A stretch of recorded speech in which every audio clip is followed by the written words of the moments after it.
Good morning, and thank you for joining us today. I'm Ann Gutkin, VP of Communications for the Northern Virginia Association of Realtors, and I have the pleasure of introducing today's presenter, Derek Swak. Derek is the president of the board for our association and is a partner with TTR Sotheby's International Realty in McLean.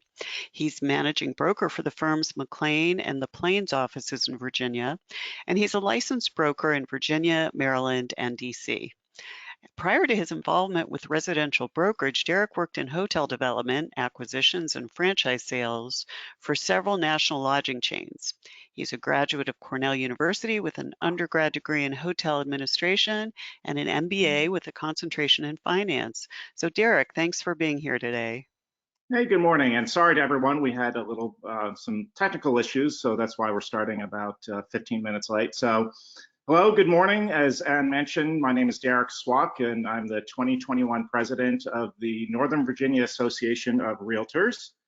And I'm glad to be here once again. I say once again because we did this back in March, so I'm glad to be providing this update. So first, a little bit about the organization I'm representing here today. The Northern Virginia Association of Realtors, or as I'm going to refer to it a little bit later on as NVAR. We're a professional association for more than 13,000 realtors and other real estate professionals who work in the Northern Virginia area.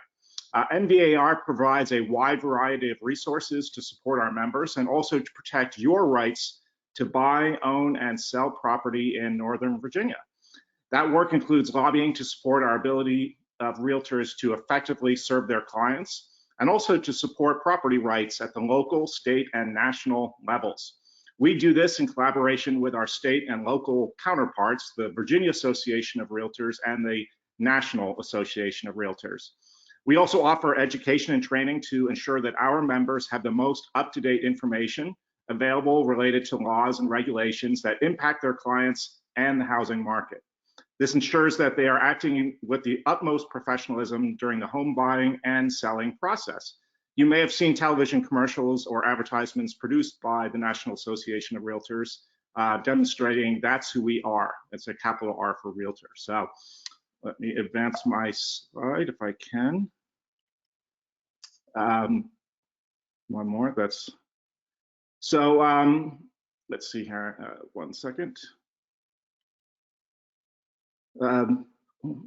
Sorry, I'm trying to get to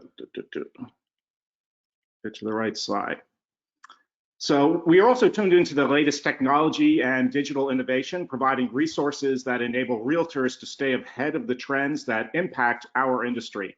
This is real significance in today's market, where much of the listing, showing, and transaction processes have moved to a virtual environment due to COVID to ensure everyone's safety involved. On this slide, this is a little bit a snapshot of our facilities in Northern Virginia. You can see the entrance to our Digital Experience Center at our Fairfax headquarters. This is a space that's dedicated to hands-on member learning, product testing, and evaluation. And finally, we are engaged in industry and public relations as well, which is one of the reasons I'm here today. As a resource to home buyers, sellers, we're proud to be a sponsor of the Northern Virginia Housing Expo each year. I'm proud to say that our organization has been around for 100 years. We were founded in July 1921. So for the past 100 years, one of NVAR's goals, and continues to be, helping residents in Northern Virginia understand the local market, the home buying and selling process, and your rights and obligations related to real estate home ownership. So what we're going to do today, just to kind of give you a preview of what you can expect, we're going to provide some context for your local housing market, give you an update. So what I'm going to do is first share some information at the national real estate level, and then drill down into the local real estate market. So there's going to be a lot of stats, a lot of information. I'm not sure if you have the ability to type questions in, but if you do, I'm sure Ann will keep an eye on that. So let's jump right in. So I'm sure many of you are wondering, how has COVID-19 continuing to impact our housing market? This was a big topic when we were presenting in March. And so we're going to start with the same question today. So where do things stand now? We know that many industries and individuals, they've been really hard hit by the pandemic. Fortunately for us, real estate is one industry that bounced back rather strongly after a slight initial downturn of a couple months. And this has been helpful not only for home buyers and sellers, but for the economy as a whole. Here are some stats, which I think are interesting. Buyers who purchased after March 20 were more likely to purchase a multi-generation home at 15% compared to 11% who purchased before the start of the pandemic in April. So certainly more interest in multi-generational homes. And then 57% of buyers who purchased during the pandemic purchased in a suburban location compared to 50% before the pandemic. So what we saw at the start of the pandemic, and certainly since then, people are more interested in buying in the suburbs or even exurbs, and perhaps less interest in urban properties. One moment, there we go. So according to, hang on one second to get my notes in front of me here. Looking at home sellers, the top reason for selling their home prior to April of last year was to be closer to family and friends. Those who sold after March, so after the start of the pandemic, were more likely to report they were looking for a larger home.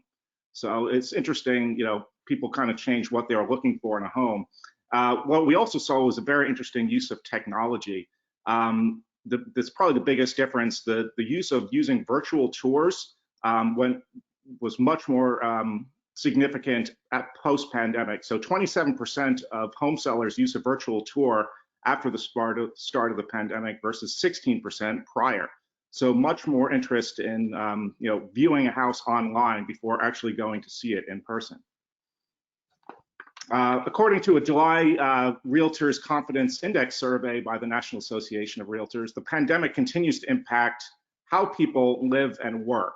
So interesting in this slide here, you can see people, realtor percent of city buyers purchasing in the suburbs. You can see in practically all the states, more interest in people buying in the suburbs versus in the city. At the national level, higher percent of buyers purchase in a suburban location, small town, resort, or even rural area. So why might someone want to understand the real estate market if they're not even considering a move right now? The answer is that real estate has a significant effect on our economy. And I think this slide does a great job of presenting that. Consider the economic impact of a typical home sale. In Virginia, that amounts to almost $100,000 in direct and indirect spending. So when someone buys a house, they're not only spending money on the house, but if anyone's ever bought a house before, as soon as you buy a house, you might need to buy a new refrigerator, have new carpet put in, do landscaping, etc. So that amount represents about, on average, $100,000. There's also a multiplier effect, from the income earned in other sectors. So if you're paying your landscaper, you're paying your house painter, and that ripples through the economy. So the impact of housing in our economy in Virginia represents about $52 billion of economic activity, representing over $300,000 jobs, $15 billion in labor income, et cetera, and a lot of almost $2 billion in state and local tax revenues. So the point of this slide is that the residential real estate market has a very significant impact on our economy. So let's look at the national market. Some really good stats on this slide. So the 2020 profile of home buyers and seller. First home buyers made up 31% of all home buyers in 2020, a slight dip from 33% in the previous year. A typical home buyer is 47 years old, and the median household income rose again this year to $96,000, almost $100,000. 12% of home buyers purchased a multi-generational home. Certainly interest in multi-generational homes is increasing because they need to take care of aging parents, and because children over the age of 18 sometimes are moving back home, either because they have to or they just want to save some money. 18% of recent home buyers were veterans, and 2% were active service members. 88% of buyers who recently purchased a home, I need to move my, did so with a real estate agent or broker, which is great news for us. and 6% purchased directly from a builder or builder's agent. And 91% of buyers would use their agent again or recommend them to a friend or family. So great numbers that we like to see as well as real estate professionals. Okay. Let's see here. This is a slide that goes back to 2017, and it kind of shows you what happened to home sales during over the last few years, but more significantly what happened at the start of COVID. So you can see that home sales were pretty flat going back to 2017, and then when COVID hit in March of 2020, there was a significant drop, and that drop lasted for about a month or two. And then, quite frankly, to our surprise, it popped right back up and actually exceeded kind of the historical trend line. So going back to last month, or a couple months ago, July 2021, there were almost 6 million homes sold in the United States. So you can see that kind of the peak has leveled off a little bit, but still remains above kind of the average trend line for the last few years. Housing supply at the national level. Hang on one second, make sure I have my correct notes in front of me.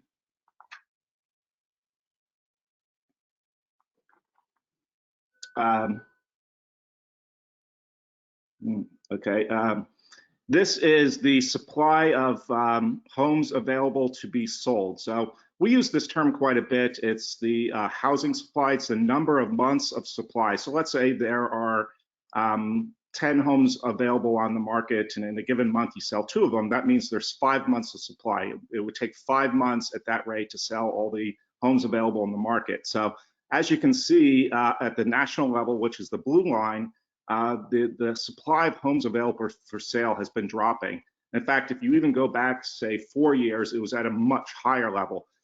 Traditionally, the normal supply of homes is about 6 months supply.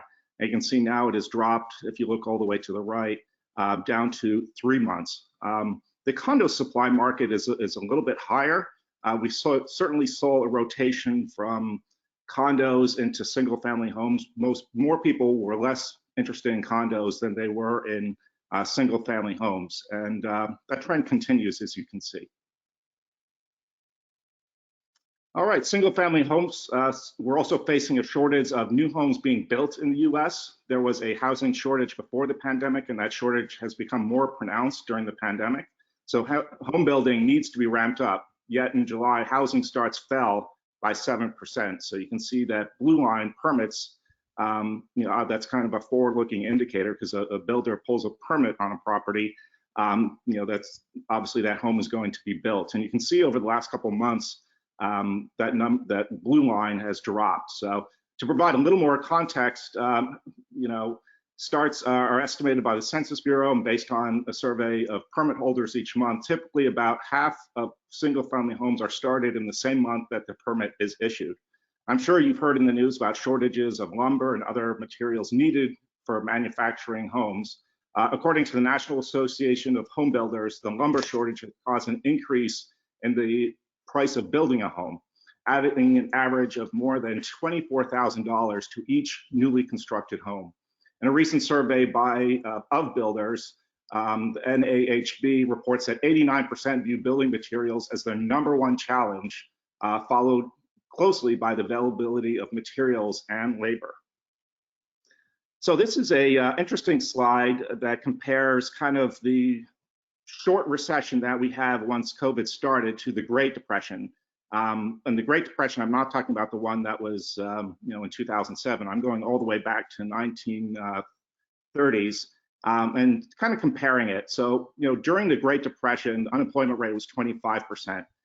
During the COVID-19, during that year when it started, the unemployment rate was about 15%. So certainly not as bad as it was during the Great Depression.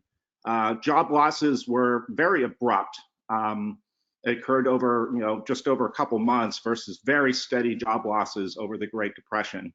And kind of how our government responded to these depression or recessions differed. During the Great Depression, the government just stopped spending money to hope to balance the budget. On the other hand, I think we learned from that didn't work very well. So there were a lot of federal, state programs to provide money, put money in the pockets of people. So, you know, PPP loans, extended unemployment benefits, things like that. So there was actually extended income provided to people. And certainly the monetary policy during the COVID-19 was loose compared to a contracted one that we saw during the Great Recession. Consumer confidence.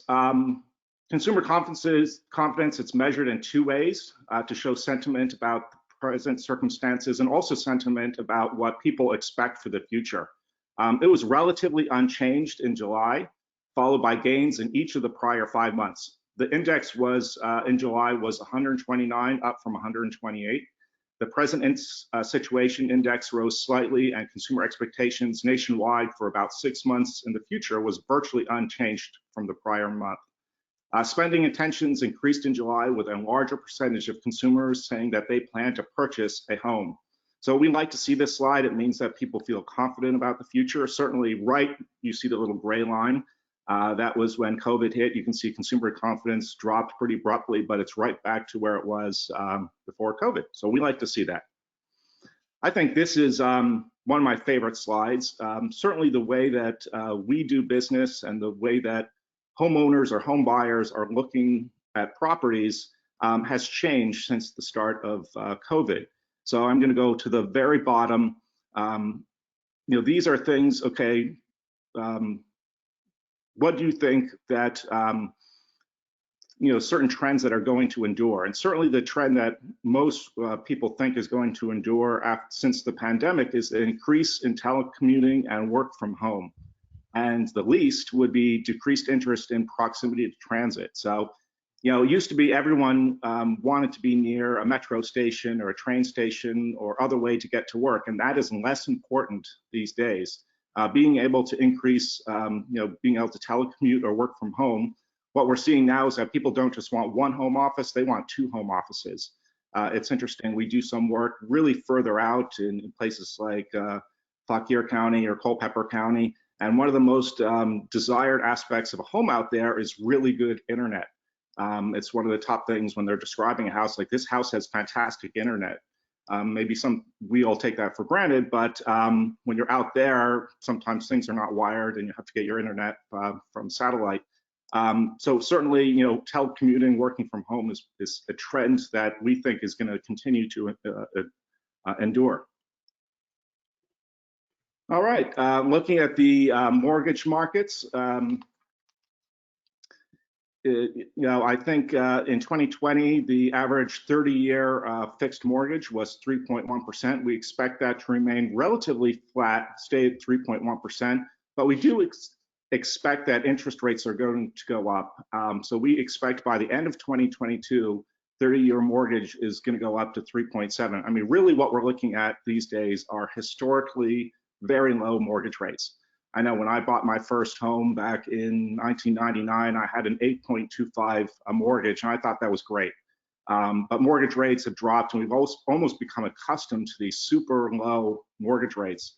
And that's probably not going to continue forever. I don't know how long they're going to stay this low, but we do expect them to go up to about 3.7. So I say this because if you're interested in buying a house, this actually is a good time because mortgage rates are very low. Predicting home sales is always difficult because you can't always know what the economy is going to look like next year. But we do expect that home sales in 2022 are going to be about the same level as they are this year, 6.9 million homes per month. And then house price growth, housing prices have been going up significantly over the last year. In 2020, the average home price went up 11.3%. This year, we expect it to go up 12.1%. And then it's going to moderate a little bit. We expect home price increase about 5.3% in 2022.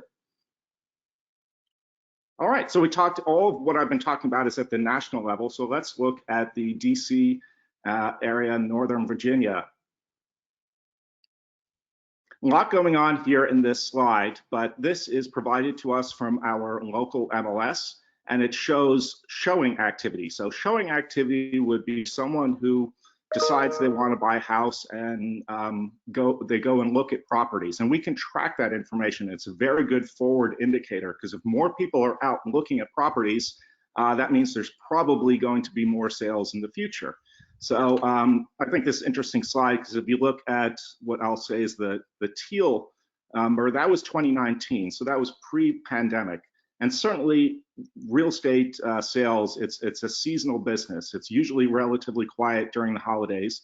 People just aren't simply interested in buying and selling homes during the holidays, and then it ramps up starting January 1st, and then kind of continues very strong and drops again in the fall and into the holidays. So you kind of see that in that teal number. And then the blue line is kind of the start of the pandemic. So you can see that 2020 showings were increasing, but then they dropped dramatically right as COVID hit in March 2021. And then they came right back up. And again, the orange line is this year. And you can see that more people are out looking at homes than they were the last 2 years. It's just been a very strong market. But it is beginning to moderate, because if you look to the right of the orange line, you can see it tapers off. Of course, it ends because we haven't finished 2021 yet. But there aren't as many people out looking at homes as there were in the spring of this year. Median home sale price. One thing that has not been slowed by COVID is price growth in our region. Median home sale price throughout Northern Virginia has continued to rise since 2010.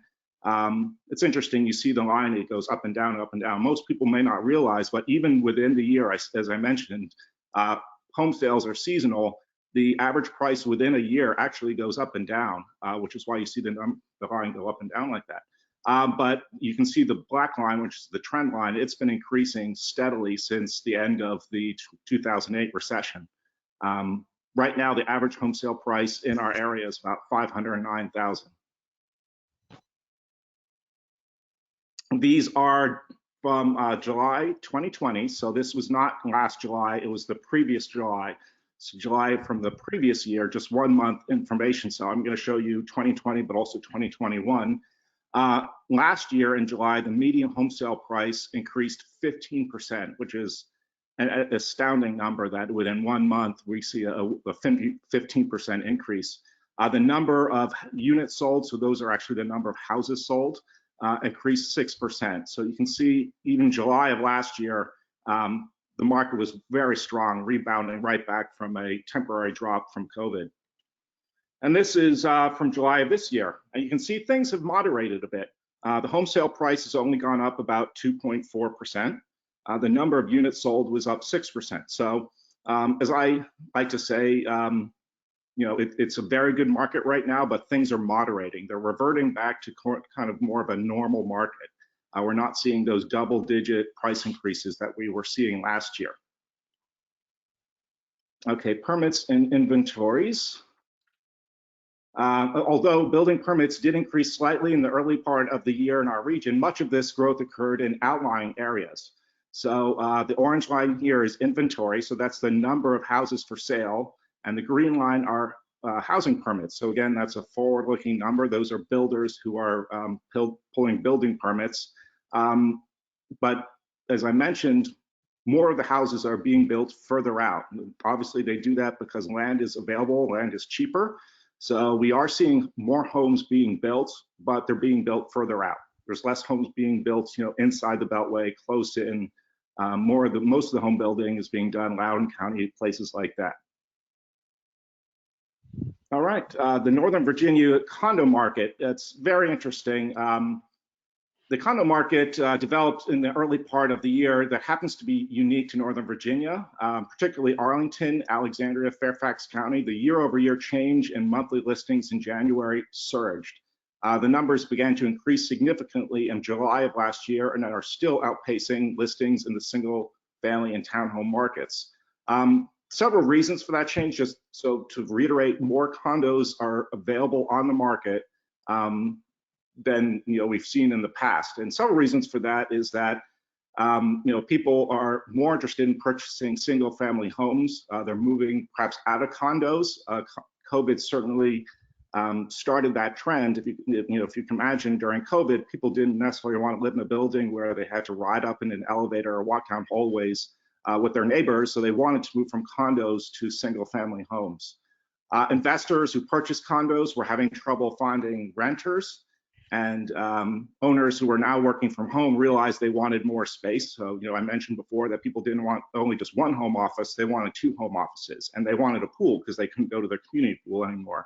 So the number of condos available for sale went up. There actually were more condos sold, but there were just many more coming on the market. I say this because it's a good opportunity if you're a first-time home buyer. It might be a easier opportunity to purchase a condo than perhaps a single-family home. Again, we're seeing this Fairfax, Arlington, Alexandria condo sales. Let's see, let's look. I think here's the condo inventory. So the red line, this is Fairfax County over the last 10 years, and you can see that these are condo sales. The red line is sales, and the orange line is inventory. And you can see that over the last couple months, all the way on the right-hand side of the slide, that the availability of condos in Fairfax County has gone up.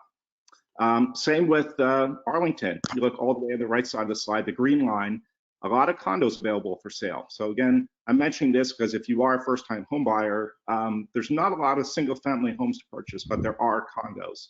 And same thing in Alexandria over the last couple months. All right, I'm gonna, we've kind of talked about numbers from the past. Now I want to provide kind of some market forecasts. So we work very closely with George Mason University, their Center for Regional Analysis. And together we put together some market forecasts, kind of take the pulse of what we're seeing in the market now and what we can expect in the housing market over the next year. So single-family homes in Arlington will likely see the greatest price growth, and condo prices will continue to grow, albeit at a slower rate than single-family homes. So here's some interesting numbers. So if you look, here is the unemployment rate, WMSA, that stands for the Washington Metro area, by state, by sub-state. The bottom line, the green line, fortunately, Northern Virginia usually has the lowest unemployment rate regionally and compared to nationally as well. So you can see the US is the red number. So this is the unemployment rate going back 10 years. As you can see across all the regions, unemployment shot up dramatically at the start of COVID, but then they came back down. They're not down to where they were in 2019, but they're certainly getting better. And again, the green line, which is at the bottom, that represents Northern Virginia. So we actually have the lowest unemployment compared to suburban Maryland and DC, and the red line, which is the United States. That decrease in unemployment, which of course means there's an increase in employment, can be broken down by sector. Certainly we've seen a lot of job growth. This is the job growth over the last year. So this is from May 2020 to May 21.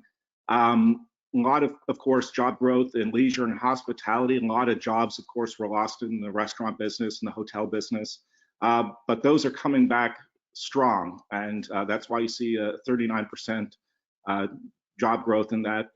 But we're also seeing professional business services, those are the high-paying jobs, and certainly in retail has come back. So the only sector where there's less jobs now than there were a year ago is in the financial services. That actually decreased. All right, so why? Someone, I was actually at a cocktail party last night, and they wanted to know why during COVID did the housing market have a boom. They just, for some reason, that didn't settle with them. They said, I don't understand how the housing market has done so well while other sectors have struggled. And I think this slide answers that, because the least impacted sectors during COVID were the really high-paying jobs: information technology, this is at the bottom of the slide, finance and insurance, management of companies and enterprises, professional, scientific, technical services. Those were the least impacted sectors during COVID. They also correspond with the highest home ownership rates. You can see all those rates are in the perhaps the low 70s, high 60s. The sectors that were more impacted during COVID were kind of the retail and hospitality jobs, working in a restaurant, working in a hotel, working in retail. But those are also the sectors where there's the least home ownership rates. Those tend to be people who rent homes. So the effect of COVID was not equal across our economy. It affected people in those sectors which tend to be more renters. So it just, you know, it was kind of a tale of two different economies during COVID. Anyway, that's I thought that's an interesting slide. This is looking at our in our local economy here, the percentage of affordable homes based upon salary, and this, of course, something that you know, we're working to address. In the slide, you'll see the existing. Well, as you can see, if you make $50,000, the number of homes available for you to purchase that you can afford is relatively low. If you make $100,000, certainly it's more, but to really purchase homes in this area, you need an income above $100,000. So home affordability in this market is certainly an issue. And of course, that's something that we really want to address. You know, as realtors, we're committed to address this situation at the local, state, and national level. This year, NVAR has supported proposals to expand opportunities for homeowners to build and utilize accessory dwelling units. This is an interesting thing. You hear a lot about it in Arlington. Many local codes don't allow you to build a what's called an accessory dwelling unit in your backyard, but they're changing those laws to permit people to do that. Also, you know, we're looking at the state level. We're working on legislation that will provide financial incentives for law enforcement officers, firefighters, emergency medical services personnel, and teachers to purchase homes. And with the pandemic, much of our state legislative focus has been on preventing renters from losing their dwelling as a result of financial hardship. And realtors are also committed to closing the racial homeownership gap to secure equal access to housing for all Americans. The Virginia Association of Realtors has compiled data that illustrates the discrepancy in homeownership levels among different ethnicities. Realtors at the local, state, and national level are committed to ensuring equal opportunity for all of those who wish to own a home in this country. We understand that secure, sustainable housing for all is the foundation of a thriving community. And we know that homeownership brings substantial social and financial benefits to families and communities. So what does this all mean for those of you who are on here? If you're thinking of buying or selling a home in the current market, some things you want to consider. First of all, is it safe to buy or sell a home right now? Certainly, realtors have pivoted, and they understand, you know, COVID, and we want to make sure that everyone's safe. So our realtors are following CDC guidelines. They're certainly doing enhanced cleaning and sanitizing, you know, when you go to show a home. Certainly, we promote the use of masks and shoe coverings, providing hand sanitizers and wipes at open houses or property showings. We typically try to limit the number of people in a home. You know, a new home comes on the market, and sometimes there's a line of people down the street waiting to see the house, but that's because we don't want to bring in 50 people into the house at once. We might just have 1 or 2 families coming in at any given time. Of course, promoting social distancing. I mentioned this previously, but right now, kind of the first time you see a home isn't necessarily in person. And as someone who is very actively involved in selling houses, it's not unusual for us to actually sell a home to someone who's actually never seen it. We have sold many homes just based upon Facebook video tours. So the realtor will walk through the house with the Facebook video going, and that buyer might be in California. And the first time they're seeing their home, and they might even write a contract without actually having stepped inside the house. So we're seeing that a lot more. The first time they see a house is probably online. That's their first showing. The second showing is actually when they step into it.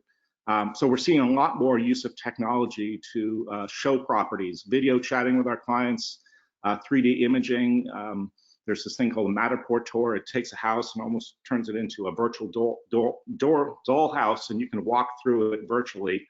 Even the transaction process has changed. We now have e-signatures where you can sign your contracts remotely, even do remote closings. And notarizations can also be done online. It used to have to be done in person. All of us, I think, who are in the real estate business understand the benefits financially of owning a home. The average net worth of a homeowner is significantly higher, tenfold of someone who rents. But it's not only financial benefits of owning a home. On average, people who own homes, their students have higher test scores. There's lower juvenile delinquency rates, better health outcome, and higher self-esteem. There's increased charitable donations involved with homeowners. Certainly, if you own a home and you're invested in the neighborhood, you're probably volunteering at the local level, greater civic engagement. So we see that there's not only financial benefits, but additional benefits to being a homeowner. This is I think one of the misperceptions is I don't have enough money to buy a home. Because I need to have 20% a down payment. And that has certainly changed over the last, let's say, 20 years. I think the next slide addresses that. It does. But you don't need 20% to purchase a home. The typical home buyer has around maybe 5% these days. So, if you have in mind, well, I need to have 20% before I can even start the home buying process, that's not necessarily correct. So we look at this slide, again, this goes back pretty far. It looks like it goes back 40 years. The green line is, well, actually, let's take a look at the red line. Those are first-time home buyers. You can see if you went back 40 years, the average home buyer put down 10%. And you can see now it is 7%. And if you're a repeat home buyer, they typically back then put down 25%. Now it's only, it's like 16%. So the amount of money that a buyer has to put down has dropped significantly over the last 40 years. Different mortgage products are available now. So, if you have in your mind that I need to have 20% to purchase a home, that is not necessarily the case these days. This is just a quick slide showing the home buying process. Get ready for home ownership. Find a realtor, of course, to help you. Find the right property, find the right financing, make an offer, and then close on that purchase. I mean, this breaks it down to 6 simple steps, but there are actually hundreds of steps within those. And certainly a realtor can help you navigate that process. Realtors are subject to a code of ethics. I think it's important to understand that not every real estate sales agent is a realtor. To be a realtor means belonging to the National Association of Realtors, and with that comes a commitment to follow a strict code of ethics that guides us and our actions during every step of the home buying and selling process. By adhering to this code, our members protect your rights as home buyers and sellers during the real estate transaction process, and by demonstrating specific elements of professionalism in the way that they conduct business, and it also includes strict adherence to our nation's fair housing laws. So I encourage you to visit nvar.com/public, where you can learn more about the home buying and selling process and find the latest market stats that I've been talking about, and certainly to understand your rights as a home buyer, seller, and homeowner. So I'm very honored that you all took the time to listen to my presentation today. Hopefully you picked up a few good nuggets and perhaps have a better understanding of where the market is and versus where it was perhaps a year ago or 10 years ago. And I hope you will use our resources listed to learn more about the home buying and selling process in Northern Virginia. So thank you again for tuning in.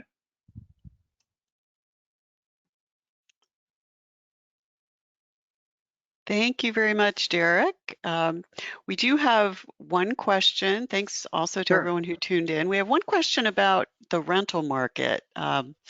So, we know from, if you could just kind of tell us what's happening with the rental market, either both at a national and if you have information about the local area too, that would be great.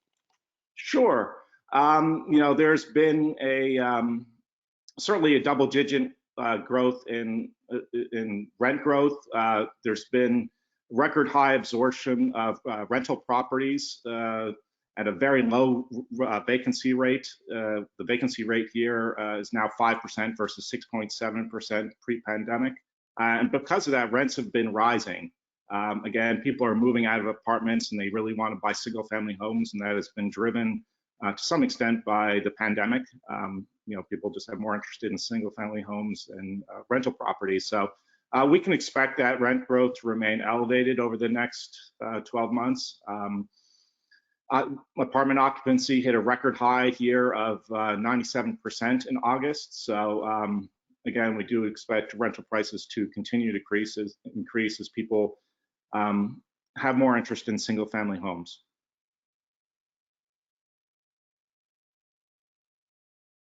Great. Well, thank you. I'm not seeing any other questions at the moment, but hopefully the audience knows they can always reach out to us through our website, nvair.com. And thank you again, Derek, for being here today. And thanks to everyone for tuning in. Thank you, Anne. Take care, everyone. Have a great weekend.